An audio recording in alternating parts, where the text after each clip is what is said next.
Hello everyone and welcome to the 150th episode of Sports Corner. I'm Cole Young and it's hard to believe we've already made it to 150 total episodes. What better way to kick off this landmark episode than with the start of one of the best times in the sports world.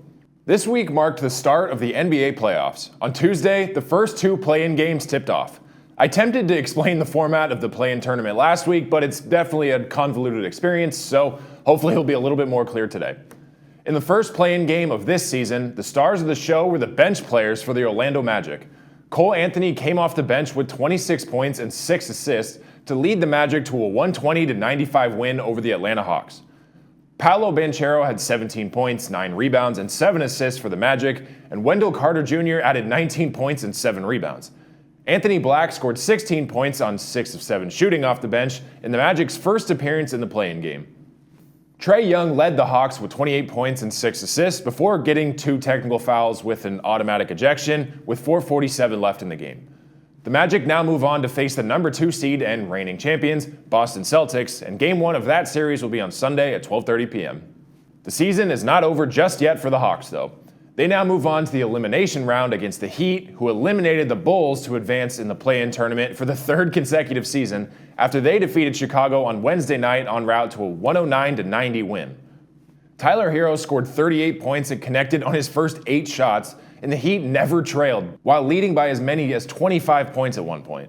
The elimination game between the Hawks and Heat will tip off today at 4 p.m. on TNT, and the winner of that game will move on to face the top team in the NBA, the Cleveland Cavaliers.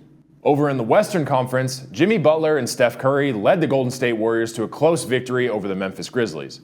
Butler had 38 points, 7 rebounds, and 6 assists, while Curry scored 37, and the Warriors earned the 7th seed in the Western Conference by beating the Grizzlies 121-116. As the 7th seed, the Warriors will now take on the 2 seed Houston Rockets, with that series beginning on Sunday at 6:30 p.m. on TNT. For Memphis, Desmond Bane scored 30 points and Ja Morant 22 in the loss to Golden State, but just like the Hawks, they have one more opportunity to earn their postseason spot. The Grizzlies will now fight for their season with the Dallas Mavericks after they defeated the Sacramento Kings 120-106 on Wednesday. Klay Thompson provided a vintage Klay performance as he finished with 23 points on 8 of 11 shooting, including 5 of 7 from the three-point range.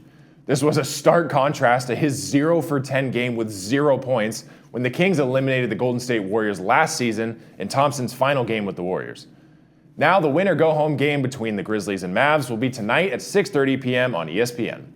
Whoever comes out on top will take on the top team in the West, the Oklahoma City Thunder, on Sunday. Here's the schedule for the remainder of the weekend for the first-round games. Both the LA teams made it to the playoffs this season, and the Lakers will begin their series with the Minnesota Timberwolves tomorrow night at 5:30 p.m. on ABC. The Clippers will have the tough task of traveling to Denver to square off with Nikola Jokic and the Nuggets tomorrow at 12:30 p.m. on ESPN. While the NBA is coming to a close, the WNBA is just about to begin. On Monday night, the WNBA draft was held, and although the number 1 overall pick came as a surprise to nobody, it's still worth mentioning. The Dallas Wings selected UConn star and NCAA champion Paige Bueckers number 1 in the 2025 WNBA draft. Bueckers, a 3-time first-team All-American, became the 6th player and first since Breanna Stewart in 2016 to be the number 1 pick after winning a national championship in the same year. Bueckers led the Huskies to their first NCAA title in 9 years and the program's 12th overall on April 6th in her final collegiate game. For the Wings, this marks a hopeful sign for a fresh start. They win a staggering 9-31 last season, missed the playoffs, and reshaped their entire front office and coaching staff this postseason. Bueckers will make her preseason debut against the Las Vegas Aces. I mentioned at the start of the show that this is one of the best times in sports, and it is because almost every day we get either playoff hockey, basketball, or both. The first games of the Stanley Cup playoffs are slated to begin tomorrow, but it took some drama to get to this point.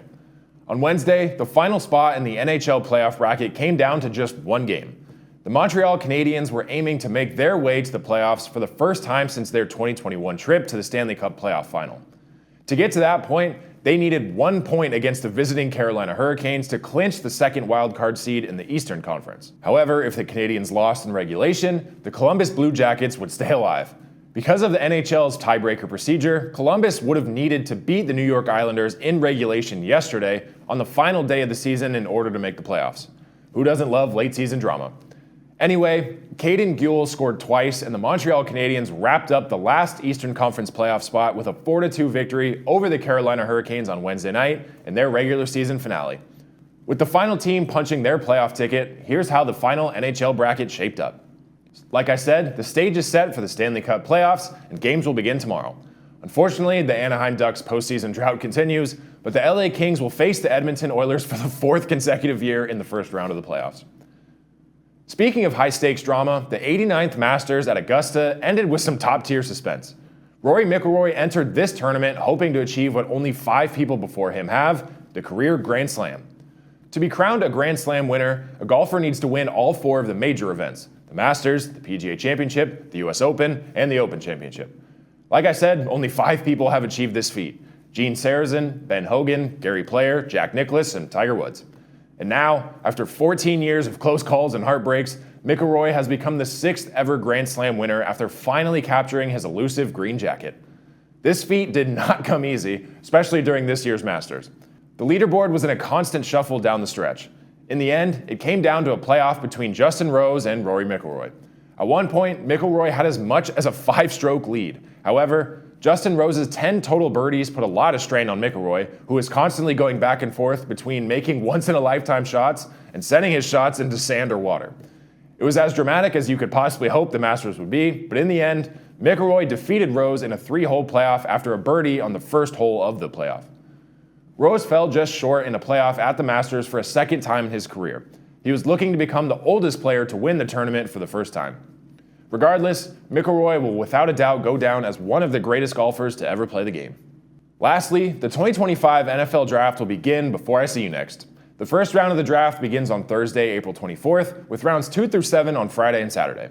Next Friday, I'll go over the first round recap. Like I said to begin the show, thank you for joining me for this episode and all 150 episodes so far of Sports Corner. It's a pleasure to do this show every week, as I thoroughly enjoy watching, researching, reading, and talking about sports. Be sure to come right back next Friday, and I look forward to the next 150. I'm Cole Young. Thanks for tuning in. Have a great weekend.